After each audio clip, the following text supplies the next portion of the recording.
Muy bien, buenos días. Entonces vamos a empezar por la primera ponencia, que es el tratamiento del temblor esencial y de la enfermedad de Parkinson a través de resonancia magnética guiada. ¿Algún problema? Sí. A través de ultrasonidos focalizados de alta intensidad guiados por resonancia magnética, también llamado HIFU, High Intensity Focused Ultrasounds.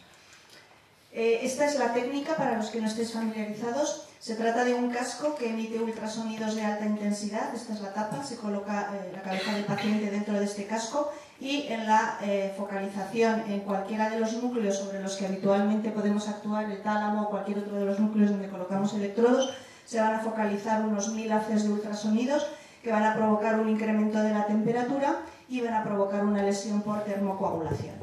La resonancia magnética es la que nos está definiendo la diana. Se hace el tratamiento dentro de una resonancia magnética de alto campo de 3 teslas acoplada al sistema de emisión de ultrasonidos, de manera que la precisión anatómica pues, es muy importante.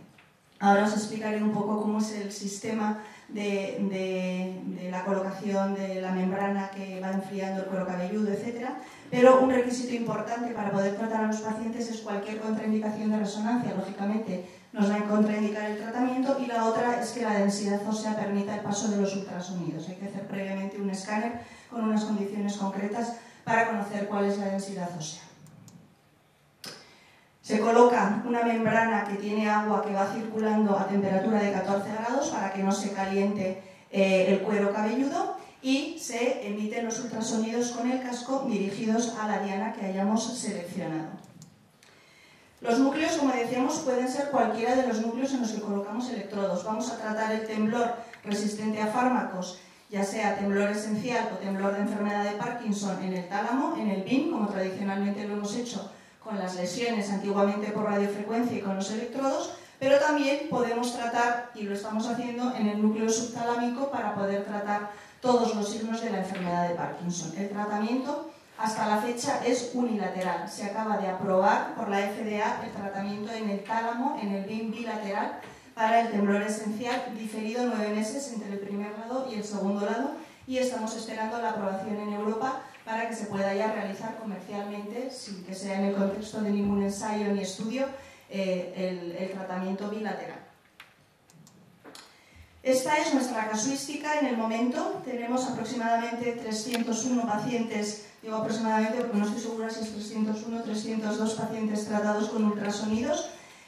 Como veis, en el año 18, que empezamos en el mes de noviembre, me parece que fue, se trataron unos pocos. Este es el pico del primer año, luego vino la pandemia y esta es un poco el plató de tratamientos que tenemos. ¿Cuántos pacientes, cuántas dianas? Pues en el núcleo BIM para el temblor esencial este es el número total de pacientes, para el Parkinson este es el número total de pacientes, en el núcleo subtalámico este es el número total de pacientes, hay que añadirle uno más, que, bueno, siempre hay que añadir uno más porque esto es de hace como un mes en cada uno de ellos, o un par más. Y en el contexto de ensayos clínicos ya se está haciendo también pálido. De hecho, ayer se publicó el ensayo multicéntrico internacional que se ha hecho para tratamiento unilateral de pacientes con fluctuaciones y discinesias en el globo pálido, en el que nosotros participamos con 3 pacientes, y se está participando también en un ensayo de lesión del tracto pálido-talámico. Esta es una lesión bilateral, tratando de la indicación es la misma que la enfermedad de Parkinson, que tiene electrodos, es decir, la enfermedad de Parkinson avanzada. Aquí metimos un paciente, tiene una lesión unilateral, y el día 8 de marzo le hacemos la segunda lesión. Esta es la casuística hasta el momento.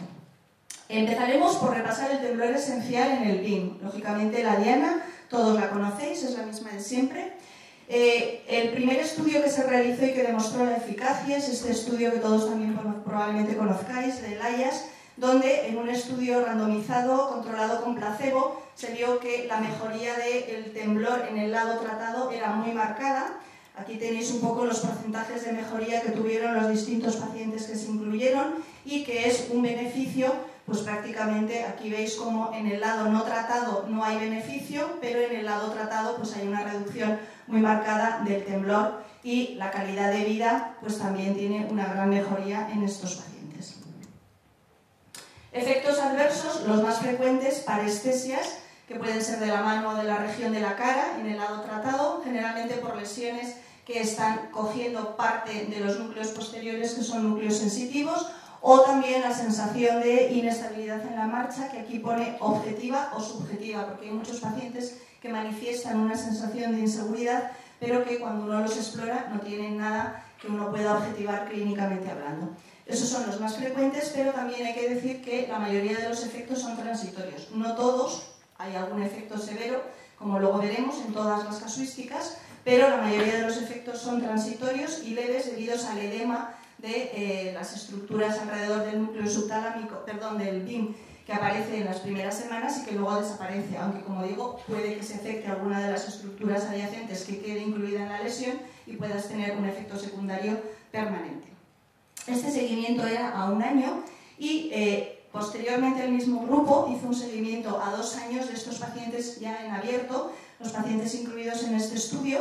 Como veis, el beneficio de la reducción del temblor en la mano tratada pues se mantiene hasta los 2 años y aquí tenemos que tanto ocurre en el temblor postural como en el temblor de acción y la discapacidad producida por el temblor, pues también la mejoría se mantiene hasta los 2 años. Esta es la gráfica de los distintos pacientes que se siguieron hasta los 2 años y aquí vemos un poco los porcentajes de mejoría que hubo a lo largo de este tiempo.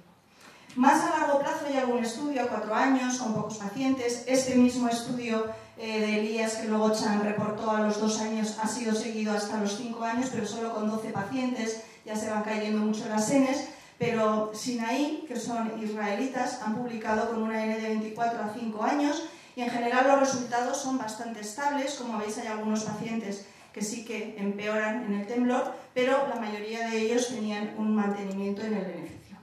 Esto es un poco los principales trabajos. Luego, estudios abiertos hay muchos, con Ns relativamente pequeñas o medianas de tamaño, con distintos tipos de seguimiento, correlaciones con imagen, donde están las lesiones que mejoran más o menos. Nosotros vamos a presentaros ahora un poco nuestra casuística. Estamos a punto de mandar 2 papers a publicar y entonces os voy a explicar un poquito el resumen. Este es un paciente, ¿me pones el vídeo por favor? Con temblor esencial, que todos conocéis. Las características típicas, una dificultad pues, para poder beber, para poder comer. En este caso lo que vamos a ver es cómo está echando el agua en el vaso. Y aquí tenemos la espiral que realiza con la mano derecha y aquí con la mano izquierda. Pasamos por favor al siguiente. El día del tratamiento, pasamos el vídeo. Y le damos por favor. El día del tratamiento evaluamos al paciente dentro de la resonancia, cuáles son las condiciones basales, porque esto es lo que queremos eliminar. Este es el temblor que tiene cuando llegamos a realizar el tratamiento. Ya está el paciente con la diana perfectamente definida, con la membrana de agua puesta, con el casco de ultrasonidos colocado y vamos a evaluar un poco lo mejor que podamos aquellos temblores que le van a estar afectando más en el día a día. Le vamos a dar un vaso de agua, generalmente con muy poquita agua para que no pueda tirárselo encima, pero tratamos de hacer dentro de la máquina lo más que podamos dentro de lo que se puede, claro, de lo que el paciente pueda tener en su vida diaria. ¿Podemos quitar el sonido? Bueno, no importa, déjalo. Bueno, veis ahí que está con el vaso. Muy bien. Intente también por bajo, ya sabe que no puede elevar la mano. Quítale si puedes. A todos, no solo a este. Bueno, podemos pasar yo creo que al siguiente. ¿Te vas a...? Pasamos, por favor. Bueno, esto es cuando hemos calentado todavía por debajo de la temperatura de lesión, y esto es muy importante. Durante todo el proceso del tratamiento se realizan sonicaciones. Una sonicación es una emisión de ultrasonidos con diferentes características físicas que van a llevar una temperatura diferente. Cuando se va calentando, a partir de 47-48 grados, se suele ver ya un efecto que es parecido al efecto que uno va a tener de manera definitiva. ¿Por qué? Porque a esa temperatura las neuronas no pueden descargar. Las neuronas no tienen potenciales de acción, no es posible, entonces se paran. Al parar, para el temblor. De manera que de esa forma podemos ver que estamos teniendo el efecto que deseamos y estamos evaluando que no tenga hormigueos, que no tenga dismetría, para estar seguros de que no estamos calentando en las zonas que están alrededor y que son las que más probablemente se pueden afectar y nos van a dar los efectos secundarios más habituales. Esto es un efecto transitorio, porque lógicamente este calentamiento, si dejamos al paciente y no le hacemos nada más, va a desaparecer. En cuanto la temperatura vuelva a la normal, va a haber nuevamente descargas de potenciales de acción y va a volver el temblor. Pero es la prueba de que estamos correctamente situados para el beneficio del temblor y que no tenemos efectos secundarios. Esto es, dale por favor al vídeo, lo que tenemos por debajo de 54 grados, que es la temperatura lesional, y está aquí el doctor Guridi, como veis, aquí está la doctora Avilés conmigo, y tenemos entonces la certeza de que es este el punto en el que tenemos que subir, tenemos que aumentar la temperatura hasta más de 54 grados y entonces ya hacer una lesión definitiva, para que el efecto ya no sea transitorio, sino que sea un efecto permanente. Esto es lo que tenemos ya en este paciente con una temperatura no lesional y es aquí donde subimos la temperatura. ¿Le puedes dar, por favor? Veis que no tiembla y esto ya es con la lesión hecha. Esto es, pues, 5 minutos o 10 minutos después. ¿Le das al vídeo, por favor? Que lo que vais a ver es exactamente lo mismo, porque el efecto es el mismo. Solo que esto ya es permanente, esto no es transitorio. ¿De acuerdo? Entonces, bueno, pues el paciente no tiene temblor y ya está, se acaba el tratamiento. Esto dura, pues depende del paciente, hora y media, 2 horas, 2 horas y media, 1 hora, dependiendo de cuál sea la facilidad para subir temperatura, que eso va a depender de las características del paciente en cuanto a cuál es su densidad ósea, cuál es su grosor cortical, etc. Pasamos, por favor. Este es el paciente al día siguiente en la realización del espiral y esta es la lesión realizada a la media hora. Y esto es al día siguiente, ¿le das por favor? Obviamente este no es el paciente que más temblor tiene. Todos tenemos pacientes que tiemblan mucho más que esto, a los que algunos habéis mandado al tratamiento y otros... Bueno, entonces, os voy a enseñar las características de los primeros 127 pacientes tratados. Por la pandemia no pudimos seguir todos a los 6 meses, seguimos a 78 a los 6 meses y estas son las características demográficas. No hubo diferencias entre los que seguimos y los que no seguimos a los 6 meses. La casuística, lógicamente, ahora es mucho más alta, pero este es el primer análisis que hemos hecho. Estas son las condiciones, las características generales en cuanto a edad, sexo, la duración, como siempre, pues muchos años de duración de la enfermedad. La gravedad era también muy intensa, medida por la CRST. Y en estos pacientes analizamos una serie de características clínicas que no habían sido analizadas previamente, que pudieran quizás decirnos si hay algunos factores que puedan influir el resultado, como por ejemplo si tenían enfermedades cardiometabólicas, si tenían problemas que tomaban alguna anticoagulación o si tenían ya lesiones vasculares en las imágenes de resonancia que pudieran hacer que por alguna razón se modificara la eficacia del tratamiento, o si tenían una cosa muy importante que es... ¿Me puedes ir para atrás que no va, por favor?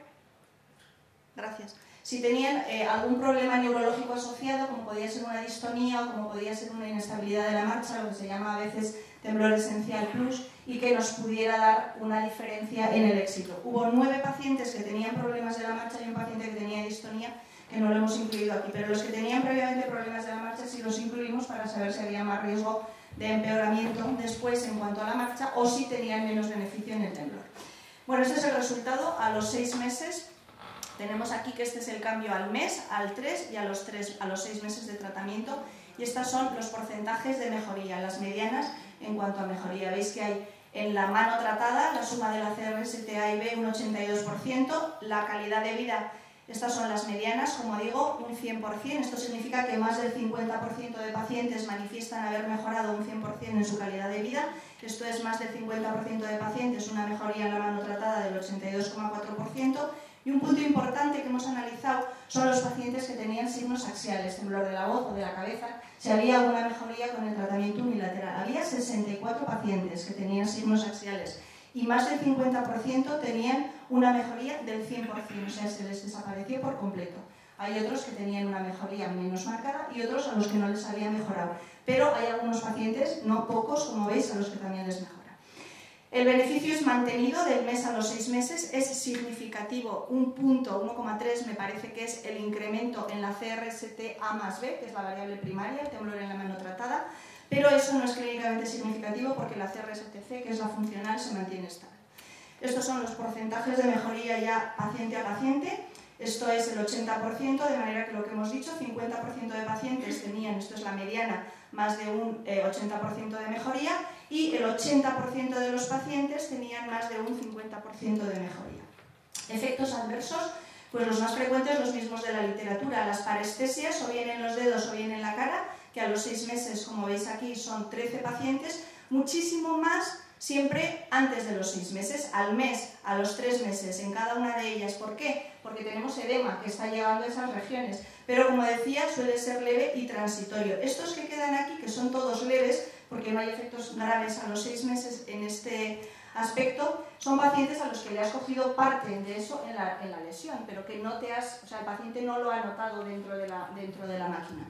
El siguiente sería la ataxia, la marcha, que es el mismo reportado en todas las series, y es lo mismo. Son muy frecuentes, bastante frecuentes, como luego veréis en el primer mes por el edema, y luego se van reduciendo, de manera que a los 6 meses pues es muy poquitos los pacientes que lo tienen y suelen ser leves. Una cosa importante que hemos visto es que no hay ningún efecto de ninguna variable clínica ni demográfica en la mejoría del temblor, pero sí que los pacientes que tienen una inseguridad en la marcha antes del tratamiento tienen una tendencia a tener más inseguridad en el mes 3. Esto es una descripción. El 71% de pacientes tuvo efectos adversos en el mes 1, que el 82% eran leves. El 45% en el mes 3, el 34% en el mes 6. Y como veis, van siendo la mayoría leves. Importante, aquí está la gravedad de los efectos adversos a lo largo de los 6 meses de seguimiento, cogiendo todos los puntos temporales. Y estos son los severos. Tuvimos al mes 5 pacientes con efecto secundario severo, 2 tenían debilidad en el lado tratado, 1 tuvo una ataxia de la marcha, 1 tuvo una dismetría y otro tuvo una ataxia con disartria. A los 3 meses eran leves o moderados, creo que había uno que era moderado, y a los 6 meses no había ya ninguno de los efectos, era severo, y quedaba alguno leve y alguno moderado de estos. Hubo 4 pacientes con una reaparición del temblor, a los que les volvió el temblor a lo largo de este seguimiento. Esta es la lesión hecha a los 30 minutos, como podéis ver, a los 30 minutos aquí, como podéis ver, un poquito de necrosis en el centro y el edema, que esto, si sigues a la semana, el edema es mayor. Y esta es la lesión a los 6 meses. Lo que queda es solo lesión, ya no tenemos edema. Hemos tratado de hacer una correlación, hemos hecho una correlación de cómo es la lesión a los 6 meses, que es ya sin edema, con el efecto clínico a los 6 meses, es decir, en el mismo punto temporal. Esto no existe, siempre son del momento after del tratamiento inmediato con relaciones clínicas a tiempo. Nosotros hemos hecho la medida en el mismo punto temporal, la lesión a los 6 meses. Y lo que hemos visto, este es el grado de superposición de la lesión con el BIM en un atlas, en el distal, y esto es con el DRT. Nosotros hemos encontrado que el tamaño de la lesión y el porcentaje de lesión del núcleo del BIM se correlaciona directamente con la variable primaria y también o sea, las dos variables, con el volumen total de la lesión y la superposición, pero no hemos encontrado relación con el DRT.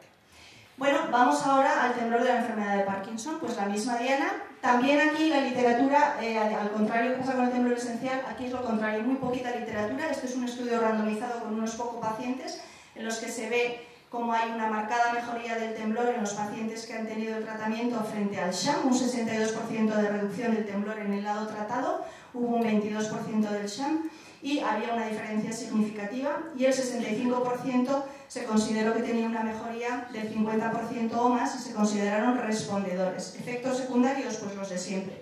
Una leve hemiparesia en 2 al año, parestesias orofaciales y la ataxia. Y no hubo diferencias en otros aspectos como cognición, etc. Estos pacientes tenían una mejoría del temblor de reposo y del temblor postural y de acción, no hay diferencia entre ellos, y 4 pacientes tuvieron un resultado parcial o un empeoramiento en el seguimiento, fueron a retratamientos o a BIM. A largo plazo, pues tenemos nuevamente SINAI, que tiene algunos pacientes a 5 años, solamente 26, donde mantienen una cierta mejoría, beneficio significativo, y 2 recidivas totales, 8 recidivas parciales, y los efectos secundarios, pues los de siempre, leves y transitorios en general a los 3 meses. ¿Cuál es nuestra experiencia? Nosotros hemos tratado 62, bueno, hemos tratado más, pero el seguimiento este que os voy a enseñar de noviembre a diciembre del 21 eran 64 pacientes, seguidos a los 6 meses son más, creo que son 42 o 43. Estas son las características de los pacientes, la edad, los años de evolución de la enfermedad, 9, 8, 11, no había diferencias entre los dos grupos, el tratado y el no tratado, y esta es la gravedad que tenía del temblor en el lado que hemos tratado. Esto es el resultado. Veis aquí la mejoría del temblor en la mano al mes, el total en la mano de un 82% y a los 12 meses, a los 6 meses del 71 y a los 12 del 78. El temblor postural en la mano, vemos también aquí los porcentajes de mejoría, el temblor de acción, etcétera, etcétera. Vemos que cuando lo vamos a graficar, pues hay un empeoramiento poco a poco a lo largo de los meses y los porcentajes de mejoría. Este es el temblor de reposo, este es el temblor de acción, este es el temblor de reposo en la pierna y este es el temblor postural. Aquí los beneficios son más mantenidos, también es verdad que hay menos temblor de acción y postural, y este es el temblor de reposo de la mano, que es menor en porcentaje que el que vemos para el temblor esencial, y sí que hay una tendencia a que vaya empeorando. Y lo mismo pasa con el temblor del pie. Esto es característico. En la enfermedad de Parkinson, y todos los grupos reportamos lo mismo, los porcentajes de mejoría son menores, especialmente en el temblor de reposo, claro, que es el que más tienen y que es el que no tienen los que tienen temblor esencial, y la pierna, que tiene temblor de reposo, suele mejorar menos. Estos son los efectos secundarios, que la mayoría son transitorios y leves, y lo mismo, un poco por no tener demasiado tiempo ocupado, pues vemos prácticamente lo mismo. Vamos a ir al núcleo subtalámico, que sería la otra diana, para todos los síntomas de la enfermedad de Parkinson.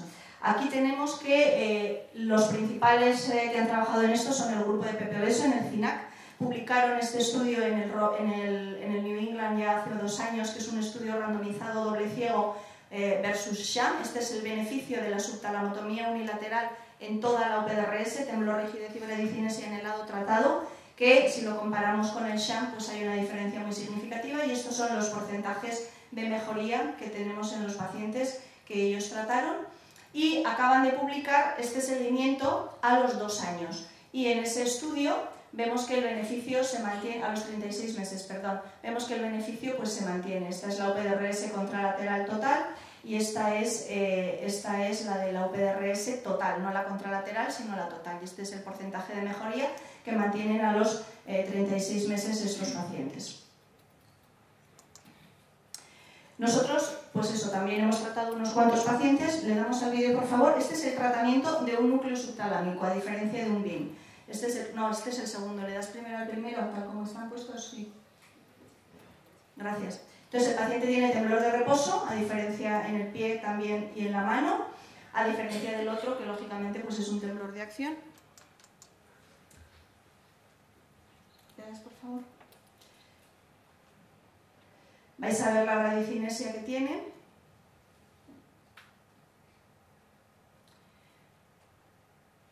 Tiene una gran dificultad para hacer el golpeteo de los dedos, el tapping. Es el típico paciente muy unilateral. La selección de paciente al núcleo subtalámico, como el tratamiento es unilateral, pues tiene que ser un paciente asimétrico, muy asimétrico, y que tenga bastante incapacidad para llevar su día a día, o bien porque fluctúa mucho en ese lado, o bien porque el temblor no le mejora con los fármacos, que son las dos principales indicaciones. Vais a ver la rigidez, va la mano en bloque, tiene una rigidez marcada. Bueno, ahora sí podemos pasar al otro vídeo. Esto es justo en el momento que hemos acabado el tratamiento, pues como 1 hora y media, 2 horas después. No tiene temblor, ni en la mano ni en el pie. Aquí lo estamos enfocando a la pierna. Ha recuperado mucha agilidad. Vais a ver ahora la mano que... Entonces todos estos son, lógicamente, hacemos lo mismo que en el temblor. Vamos haciendo las evaluaciones del paciente conforme vamos calentando para ver cómo va soltándose la mano, y se va viendo. Además se va viendo desde temperaturas más bajas, se va viendo progresivamente. Conforme va subiendo la temperatura, se va viendo. ¿Veis ahí cómo ha recuperado la movilidad?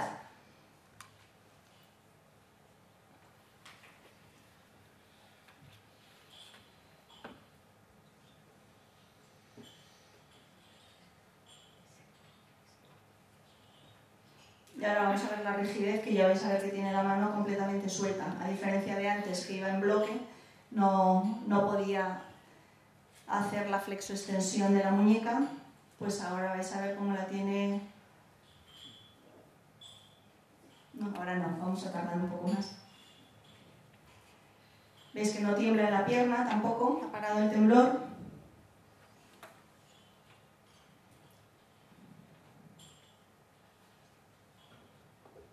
Y veis cómo la mano ahora la tiene suelta.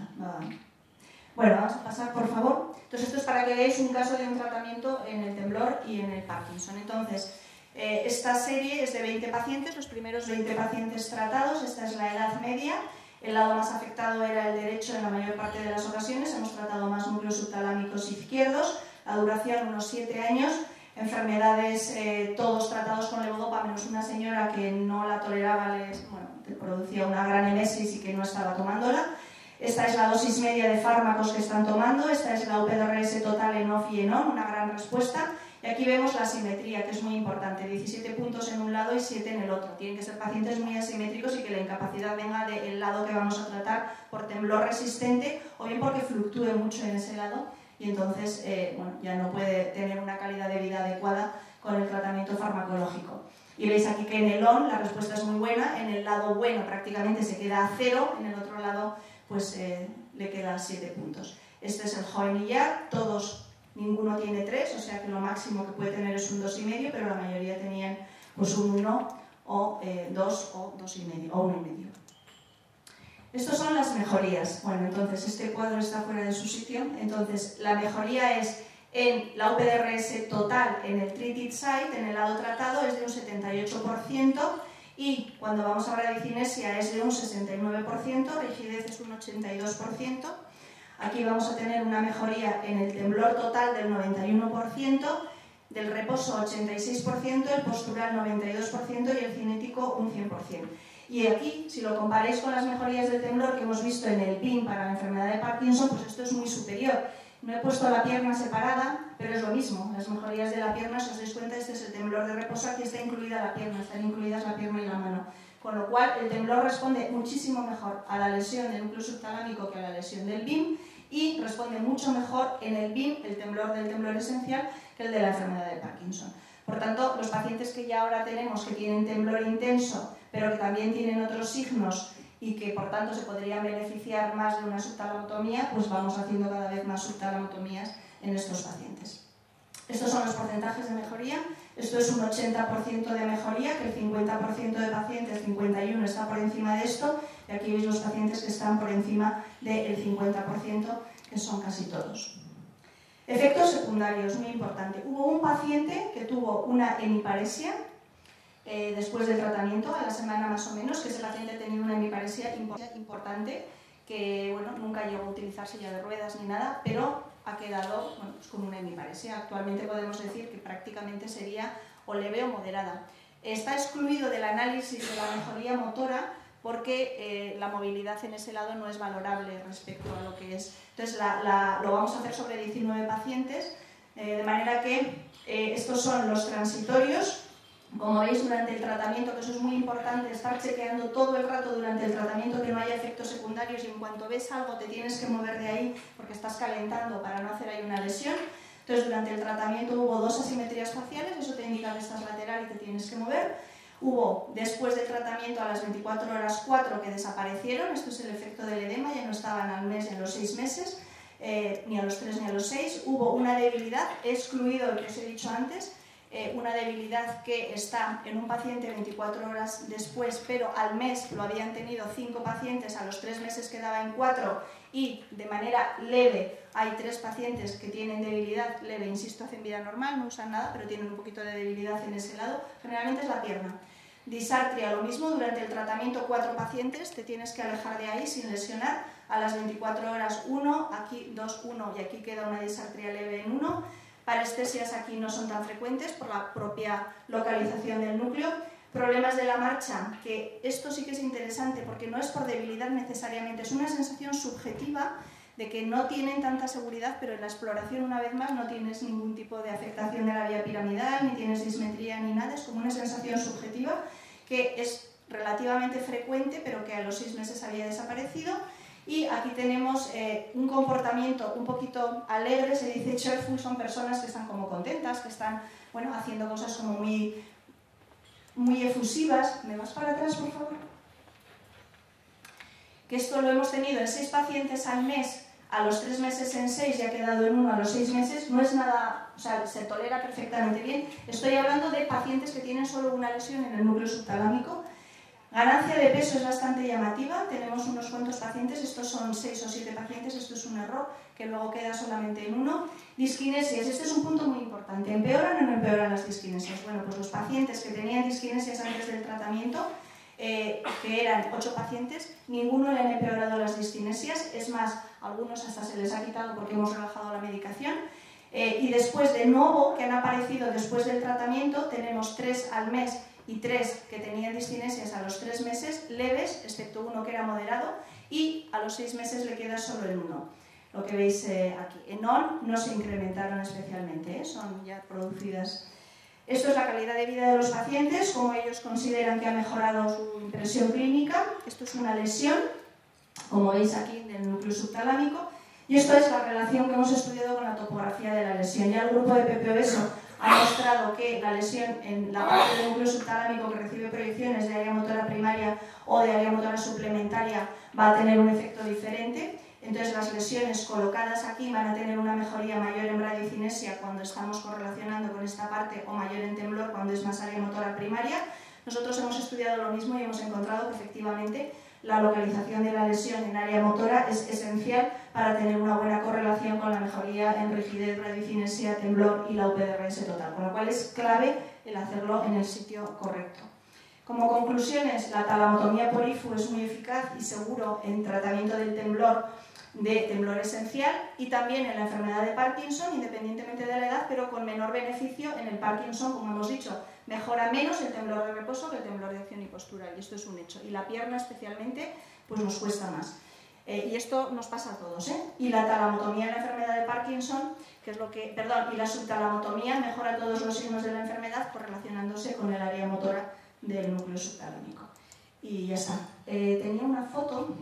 Esta no es la última presentación, yo creo que hemos cogido, porque me he dado cuenta cuando la iba haciendo que había cosas que había modificado, pero bueno, había una foto que luego os la pongo de todo el equipo y obviamente pues esto es un trabajo multidisciplinar de los neurocirujanos, doctor Guridi, doctor González, los neurólogos, doctora Gorospe, doctora Avilés y también doctor Martín Bastida, que aunque está en Madrid y él no participa en los tratamientos, pues participa en las evaluaciones de pacientes y en los seguimientos, de todo el equipo de enfermería, Carlos, que está al tanto de las imágenes y de toda la planificación, etcétera, etcétera, enfermería. Y gracias.